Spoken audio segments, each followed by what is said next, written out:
Assalamualaikum warahmatullahi wabarakatuh.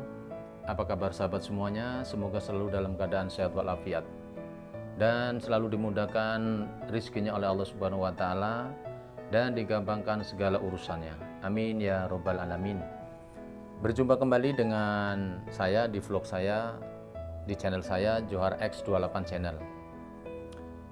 Kali ini saya akan membuat vlog tentang bagaimana sih kita ingin mempunyai keturunan yang soleh dan solehah, mempunyai anak yang sesuai yang apa yang kita harapkan.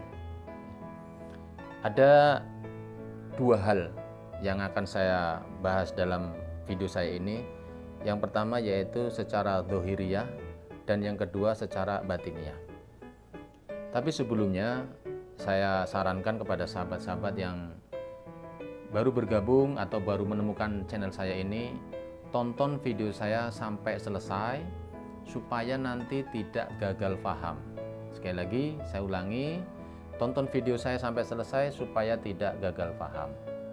Dan yang baru bergabung di channel saya, terima kasih atas kehadirannya. Dukung channel saya supaya bisa berkembang dengan cara like, subscribe, share, dan komen bila bermanfaat.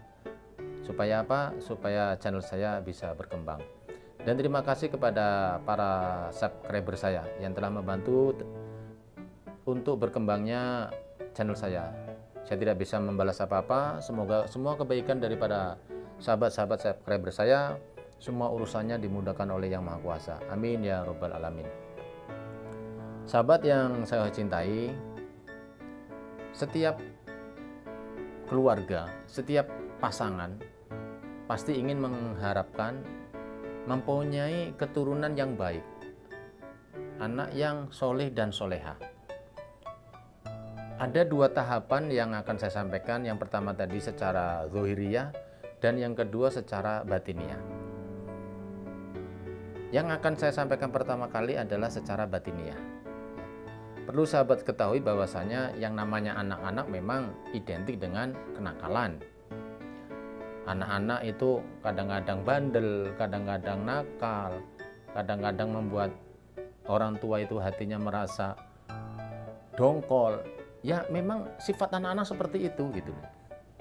Tidak bisa jauh, yang namanya anak-anak ya memang sifatnya anak-anak seperti itu. Nah, tapi kenakalan anak-anak yang dibantu doa dari orang tua dengan anak yang tidak dibantu doa dari orang tua secara batininya itu beda ya. Yang pertama, biasakan bagi pasangan yang sudah menikah, sebelum mau tidur, menjelang tidur malam, biasakan untuk bersuci dulu atau berwudu. Syukur kalau mau melaksanakan sholat walaupun cuma 2 rakaat. Itu yang saya dapatkan dari guru saya seperti itu. Jadi sebelum kita melaksanakan tidur malam, usahakan supaya kita itu dalam keadaan suci. Maksudnya seperti itu. Yang kedua, bagi suami istri, sahabat-sahabat yang sudah menikah, yang istrinya dalam keadaan hamil, baik itu 1 bulan, 2 bulan, 3 bulan, atau baru ngangkat, artinya baru datang bulan pertama, mungkin artinya baru telat pertama,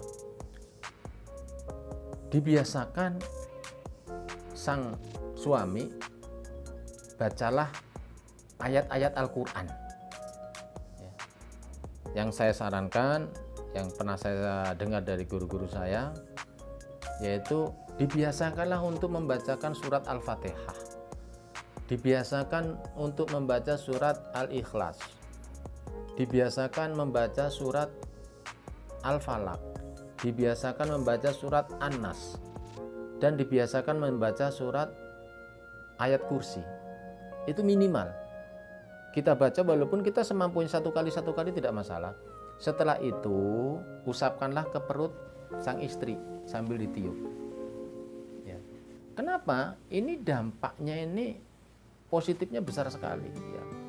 Dampak kepada kandungan sang istri itu besar sekali. Dan lakukan itu setiap malam, setiap hari. Sesering mungkin lah seperti itu. Yang selanjutnya yaitu dengan dibiasakannya sebelum kita menjelang tidur, bagi sahabat-sahabat yang sudah mempunyai istri, yang istrinya lagi dalam keadaan hamil, jangan pernah lupa untuk mencium perut istri yang sedang hamil, sambil bacakan apa yang kita bisa baca sholawat, ya kita baca sholawat gitu. Itu secara batiniah ya.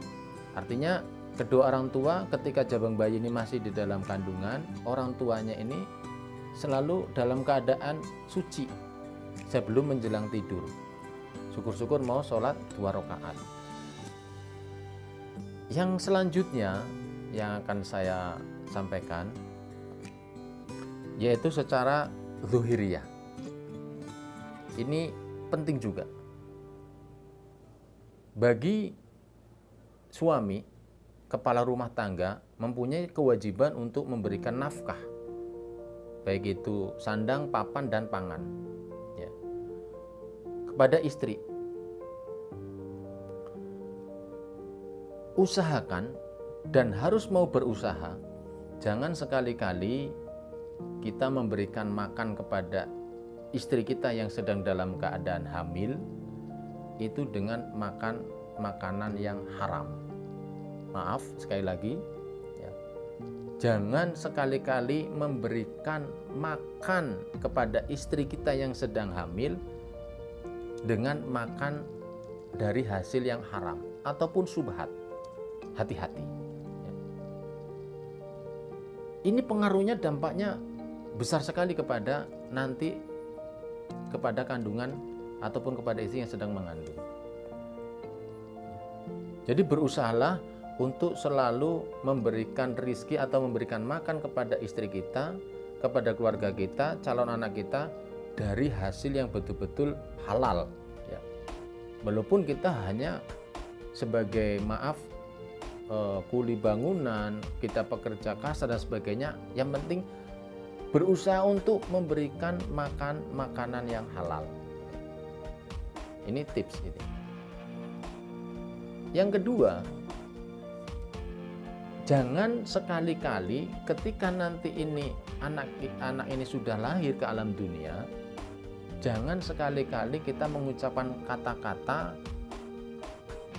yang bisa merupakan sebuah doa. Contoh, mohon maaf sebelumnya, terkadang karena kenakalan dari seorang anak, orang tua ini lepas kontrol dalam berbicara, sehingga mengeluarkan ucapan dengan kata-kata yang kamu bodoh, kamu nakal, dan sebagainya. Ingat, kata-kata dari orang tua yang keluar dari lisan orang tua itu adalah doa.